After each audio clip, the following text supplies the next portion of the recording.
Si t'as déjà changé les croquettes de ton chien et que ça s'est mal passé, alors t'es au bon endroit. Diarrhée, gaz, selle molle, ou alors un chien qui refuse de manger. Et souvent, notre réflexe, c'est de se dire que c'est la nourriture qui ne lui convient pas. En réalité, dans énormément de cas, ce n'est pas forcément la nourriture le problème, mais c'est plutôt la façon dont on a fait la transition. Aujourd'hui, je vais t'expliquer comment réussir une transition alimentaire sans aucun problème, avec une méthode simple, logique et applicable à tout moment.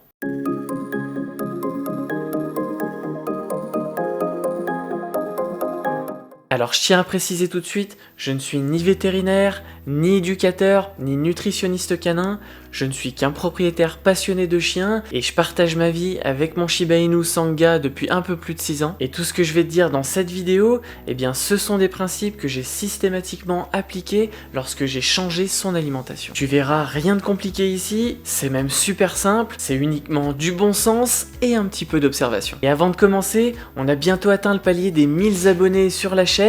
Encore merci à tous ceux qui me suivent depuis le début et aux nouveaux qui nous rejoignent chaque jour. J'aimerais vraiment passer le cap des 1000 abonnés d'ici la fin du mois. Donc encore une fois, merci à tous pour votre soutien, c'est super important pour moi.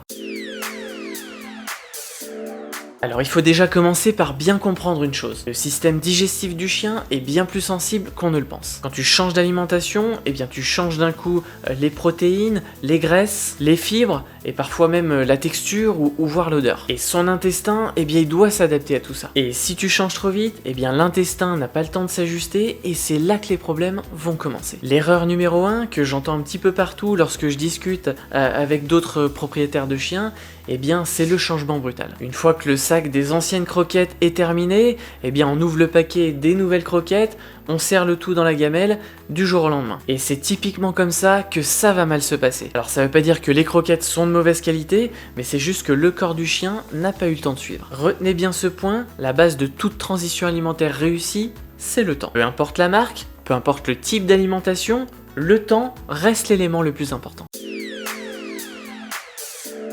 Alors voici une méthode ultra simple que je te recommande d'appliquer lorsque tu changes l'alimentation de ton chien. En moyenne, je te recommande de faire une transition sur 7 jours. Et voici comment procéder. Le jour 1 et le jour 2, tu vas donner 75% de l'ancienne marque de croquettes et 25% de la nouvelle. Le jour 3 et le jour 4, tu vas donner 50% de l'ancienne marque et 50% de la nouvelle marque. Le jour 5 et le jour 6, eh bien c'est l'inverse du jour 1 et 2. Tu vas donner 75% de la nouvelle marque de croquettes et 25% de l'ancienne marque. Et enfin, dès le 7e jour, tu pourras donner 100% des croquettes de la nouvelle marque. Quand je parle de changer de marque, ça peut être également changer de gamme de la même marque. Par exemple, si tu donnais des croquettes au poulet à ton chien et que du jour au lendemain tu souhaites lui donner des croquettes au saumon, eh bien il va falloir effectivement appliquer ce même process. Et attention, si ton chien est un petit peu plus sensible que les autres, alors là je te recommande de faire une transition sur 10 jours. Donc un peu à l'instar de la transition un peu plus standard, au lieu de faire 2, 2, 2, eh bien tu feras 3, 3, 3. 3 jours 75, 25, 3 jours 50, 50 et 3 jours 25, 75. Et dès le 10e jour, tu pourras donner du coup 100% des nouvelles croquettes et tu pourras observer ton chien, voir si tout se passe bien. Et si tout se passe bien, alors la transition sera réussie. Pendant une transition, pense à bien observer ton chien. Pas avec du stress, mais plutôt avec attention. La première chose à regarder vraiment, ce sont les selles. C'est un super indicateur qui va te donner énormément d'informations. Si elles sont bien formées, c'est généralement que la digestion se passe bien. Sinon, il va falloir comprendre pourquoi la digestion se passe mal et potentiellement revoir un petit peu ta transition. Ensuite, tu vas regarder l'appétit. Est-ce que ton chien mange normalement? Est-ce qu'il hésite? Ou est-ce qu'il refuse complètement ses nouvelles croquettes? Et enfin, tu vas observer son comportement global. Est-ce qu'il est normal? Est-ce qu'il est un petit peu plus fatigué que d'habitude? Est-ce qu'il semble un petit peu plus inconfortable? Tant que tout est normal, tu peux continuer sereinement et ça veut dire que ta transition a bien fonctionné.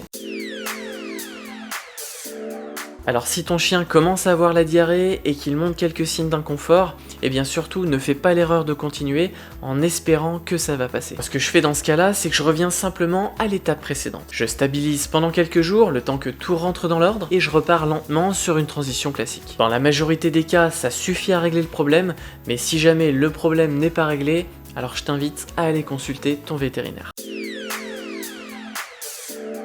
Alors il faut savoir aussi qu'il y a des choses qui peuvent empirer la situation sans qu'on s'en rende compte. Par exemple, si tu changes en même temps la nourriture, les horaires, les friandises, les quantités, si tu procèdes de cette manière, eh bien tu vas pas forcément savoir ce qui pose le problème. Pendant une transition, on ne change qu'un paramètre, que ça soit les croquettes ou bien si on passe à la ration ménagère, il faut surtout penser à garder le reste au même niveau.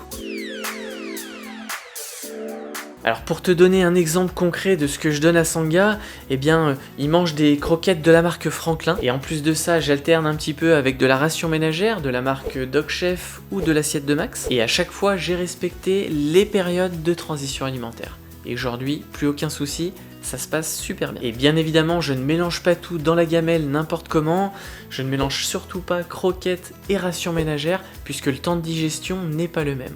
Donc par exemple, je vais donner des croquettes le matin et le soir la ration ménagère, ou bien vice versa selon les jours. Ça m'a surtout permis au début de faire des transitions propres et d'observer un petit peu comment mon chien réagissait. Alors si tu veux voir exactement ce que je donne à Sangha, je te mets tous les liens en description, et je t'explique aussi un petit peu comment je répartis tous ces repas sur la journée. Ça te permettra d'avoir un exemple, de regarder tranquillement ce que je peux faire, de comparer et potentiellement de t'en inspirer si jamais ça te parle. Le plus important ici, ce n'est pas de copier à l'identique, mais c'est plutôt de comprendre la logique de la transition. Et dis-toi bien qu'une transition alimentaire ratée, eh bien ce n'est pas une fatalité. Dans la majorité des cas, on a juste voulu aller un petit peu trop vite et notre chien n'a pas eu le temps de s'habituer. Donc si tu es dans ce cas-là, ne panique surtout pas, applique ma méthode et dis-moi en commentaire si ça a fonctionné pour ton chien.